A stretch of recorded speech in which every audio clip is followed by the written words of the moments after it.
Hey everybody, Johan Magnusson here, Big Swede Barbecue, and today we're making a roast pheasant with a wild mushroom ragu on the Memphis wood fire grill.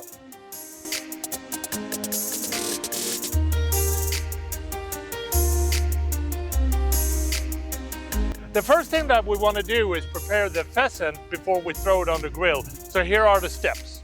You want to take the pheasants out of the brine and let them dry for an hour or so. Then you want to cut the pheasants in two and rub it all over with an herb butter. We used sage, rosemary, and thyme. Try to get some under the skin as well.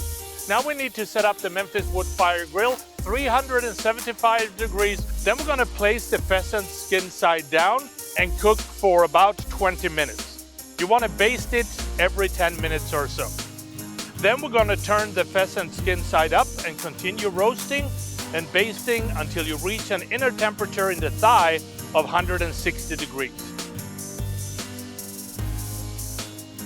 Now, while the pheasant is roasting, it's time to prepare the wild mushroom ragu.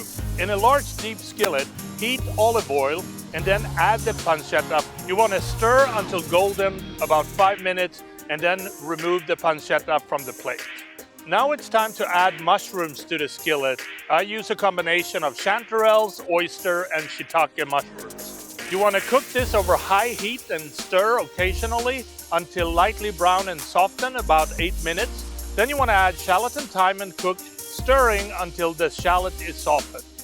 Then you want to add about a quarter cup of Madeira and a quarter cup of reduced beef broth. Now you want to cook this until almost evaporated.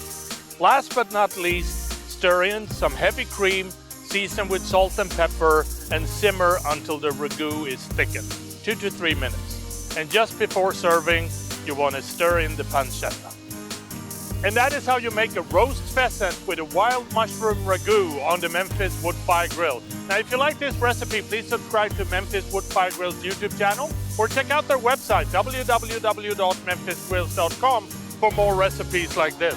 And I think the only thing left for me to do is to try this and see what it tastes like. It smells amazing.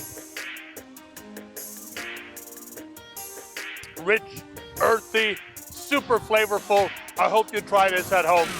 Happy grilling.